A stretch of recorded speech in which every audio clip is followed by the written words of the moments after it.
A Igreja Boas Novas em Guarabira convida você a se tornar um patrocinador deste canal e da obra missionária em Guarabira, com a sua melhor oferta, para que possamos fazer mais e melhor. Por ser um ministério independente, a sua participação é muito importante para a expansão do Evangelho do nosso Senhor Jesus Cristo. Se inscreva nesse canal, compartilhe os nossos vídeos, dê o seu like, ative o sininho para receber mais notificações, diga de onde está nos acompanhando, plante a sua semente de fé através da chave Pix e através do número da conta. Geralmente as pessoas que fazem isso, aparece o nome da pessoa. Nós pegamos o nome da pessoa e colocamos no caderno de oração. David Poichot. Entre pela fé no mundo de Deus. Está escrito em Hebreus capítulo 11, versículos 1 e 2. Ora, a fé é a certeza daquilo que esperamos e a prova das coisas que não vemos. Pois foi por meio dela que os antigos receberam bom testemunho. Após muito esforço, certo viajante que atravessava o deserto do Saara descobriu um oásis, onde resolveu passar a noite. Ao ver que seu guia, muito sério, ajoelhara para orar, aproximou-se dele e disse: "A quem você está orando?" Ele respondeu: "A Deus." Zombando do guia, o viajante perguntou: "Por acaso você viu Deus?" "Não, não vi." "Então, como sabe que Deus existe? Você pode me explicar e provar a existência dele?" Diante daquela pergunta, o guia manteve-se calado. Ao observar que esse não podia responder com certeza, o viajante disse em tom arrogante: "Nesse mundo, Deus não existe. Todas as coisas aqui são produto do acaso. Deus não passa de uma invenção da imaginação, em que os imbecis e analfabetos, como você, depositam confiança. Quem é instruído e civilizado, como eu, não crê em Deus. Portanto, não pense em bobagens e vá dormir." Depois de dizer isso, o viajante foi para sua tenda e adormeceu. O guia ficou sozinho, em meio à escuridão, pensativo por não ter dado nenhuma resposta ao homem. Sentiu-se um tanto aborrecido e ficou meditando em como poderia responder para aquela pergunta. Depois de certo tempo, levantou-se da cama, montou em seu camelo e começou a dar dezenas de voltas ao redor da tenda onde o viajante estava descansando. Em seguida, com um sorriso no rosto, amarrou o camelo e foi dormir. Ao despertar logo cedo pela manhã, o viajante observou que o camelo havia deixado pegadas ao redor da tenda e perguntou ao guia: "Oi, parece que você se esqueceu de amarrar seu camelo. Como sabe? Por acaso o senhor viu o camelo andar por aí?" "Não, não vi." "Então, como o senhor sabe que eu me esqueci de amarrar o camelo e que ele esteve andando ao redor de sua tenda?"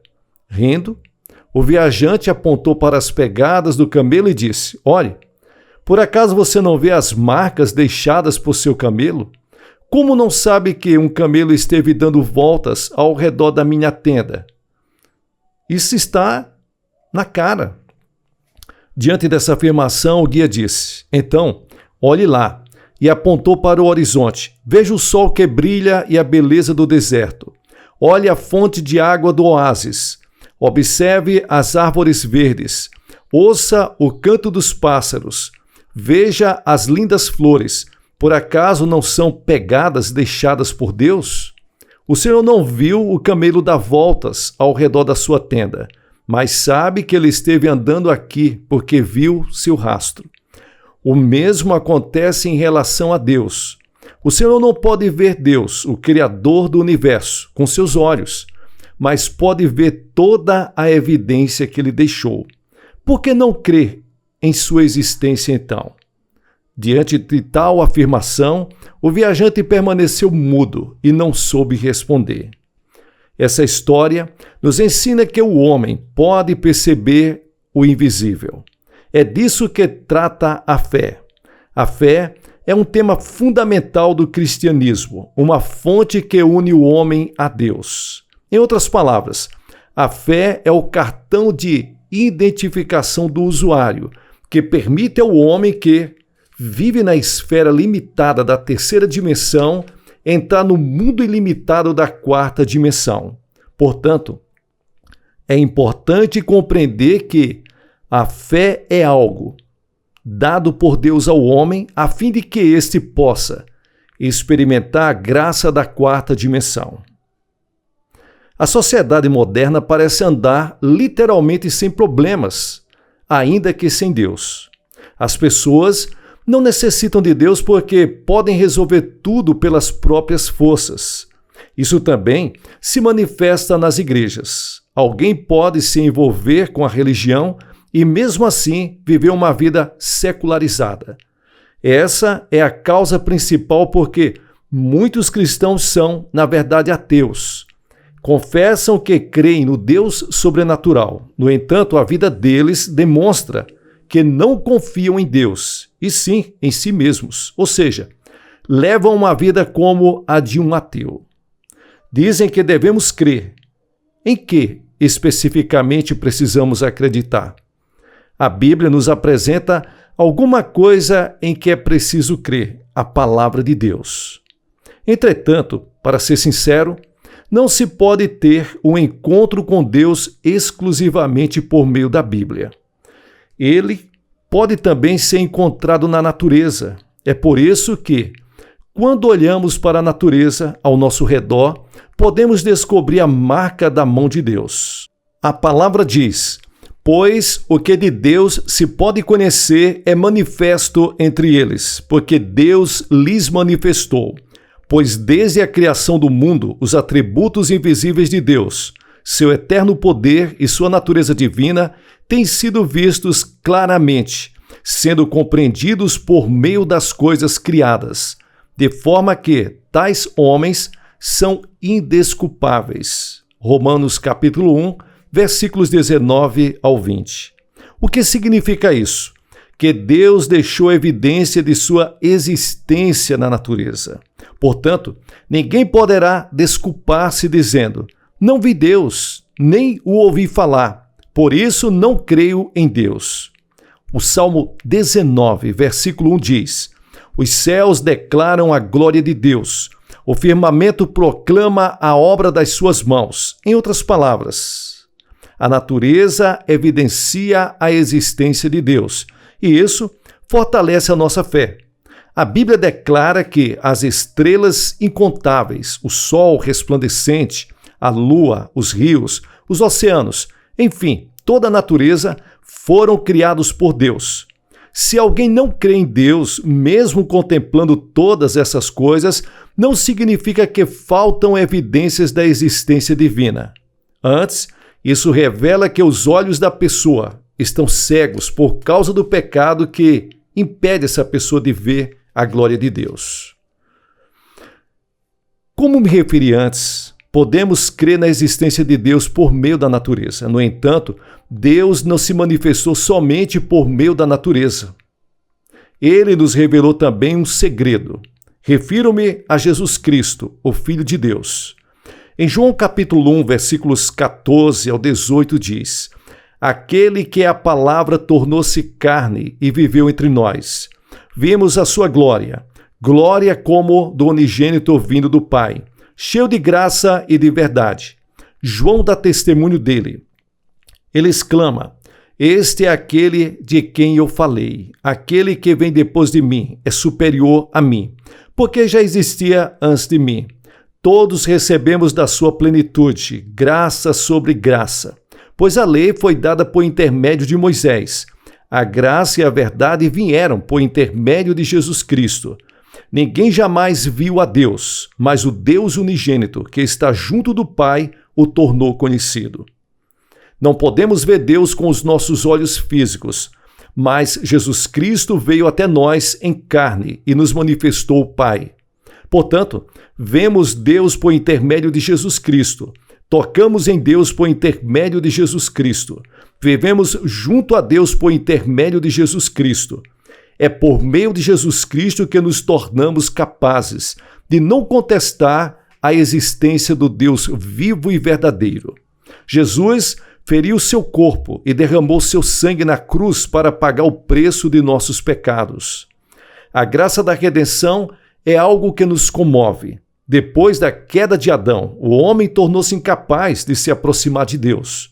Tampouco Deus podia se aproximar do homem por causa do grande muro que havia sido erguido pelo pecado. Entretanto, o precioso sangue de Cristo derrubou este muro. A consequência disso é que Deus aproximou-se do homem por intermédio de seu Espírito e o homem pôde acessar o trono divino por meio da oração. Com muita propriedade, Simone Weil assim se expressou: nosso local de nascimento é a cruz de Cristo. Não obstante, é impossível ao pecador ter um encontro com Cristo. Para que o homem tenha esse encontro e possa considerar a cruz como seu local de nascimento, é necessário que ele desenvolva a fé, que lhe é ofertada pela graça divina. Em Efésios capítulo 2, versículos 8 ao 9 diz: pois vocês são salvos por graça, por meio da fé, e isto não vem de vocês, é dom de Deus, não por obras, para que ninguém se glorie. Deixe-me contar uma história a respeito da morte de um pastor de ovelhas. No norte da Escócia, havia uma ponte de ferro que atravessava todo um vale. Por baixo dela corria um rio. A ponte era tão alta que dava medo. Certo dia, bem cedo, um jovem pastor de ovelhas observou que uma parte da ponte estava caída em razão da forte chuva da noite anterior. Nesse instante, ouviu o ruído de um trem. Obviamente, o maquinista do trem não havia sido informado sobre a quebra da ponte. Era questão de minutos para que centenas de pessoas sofressem uma catástrofe. O jovem não hesitou em tirar a roupa e, agitando-a, começou a gritar: pare, pare. O maquinista conseguiu ver o jovem. No entanto, pensou tratar-se de algo sem importância e tocou o apito para que ele saísse dos trilhos. Ao ver que o jovem não se mexia e continuava agitando a roupa com a mão, só pôde frear no último instante, produzindo intenso ruído. O trem, no entanto, havia passado por cima do jovem, matando-o. Surpreso com o que aconteceu, o maquinista curvou-se para olhar embaixo do trem e viu que, um pouco mais adiante de onde estavam os trilhos, haviam sido destruídos. Se o trem tivesse continuado pelos trilhos, os passageiros teriam morrido. Ao ver aquilo, todos os passageiros ficaram pálidos e o maquinista acenou-lhes: venham todos aqui e vejam o jovem pastor que sacrificou sua vida para salvar a nossa. Todos se aproximaram para ver o corpo em pedaços. O jovem pastor não hesitara em dar a vida para fazer o sinal que detivera o trem que seguia para a morte certa. Este é um fato real. Foi notícia nos jornais, no espaço dedicado a notícias do exterior, com o título O Herói que Salvou Nossa Vida. O jovem pastor pode ser comparado a Jesus pelo fato de haver dado sua vida pelo próximo. Tal como o trem que seguia por trilhos destruídos, nossa vida se dirigia para o inferno. Jesus Cristo, porém, colocou-se entre ela e os nossos pecados. Ele permitiu que destruíssem seu corpo e derramou todo o seu sangue, detendo assim nosso avanço em direção à perdição. Com seu precioso sangue, ele abriu as portas para que pudéssemos entrar no céu.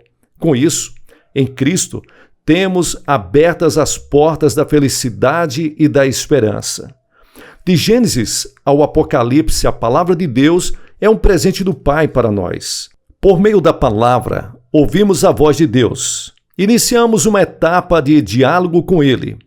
Passamos a conhecê-lo mais profundamente e nos tornamos possuidores de uma fé cada vez mais pura.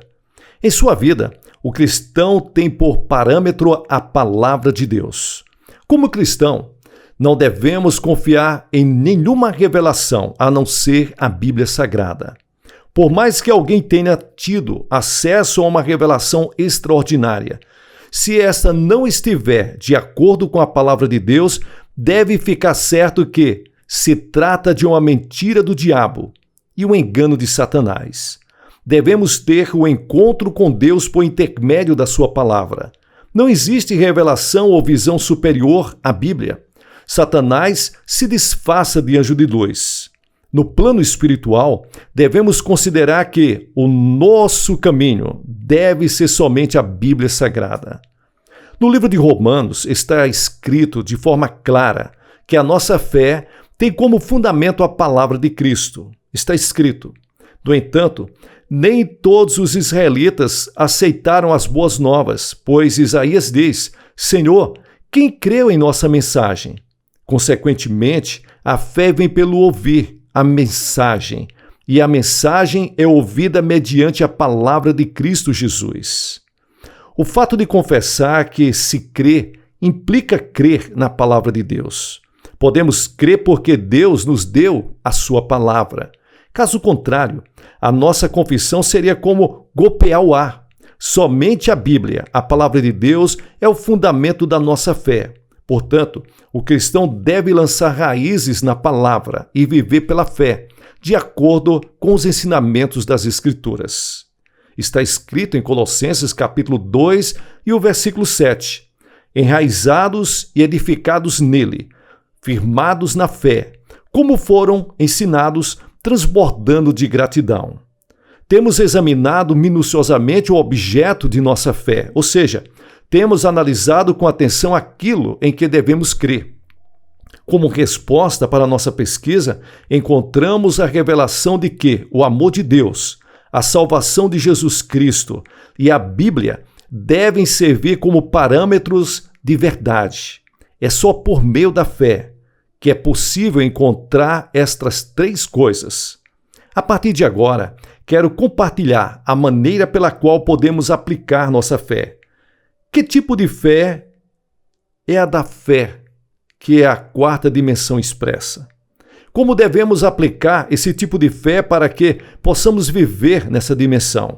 O que significa aceitar a fé em Deus? O que significa crer na graça da redenção de Cristo?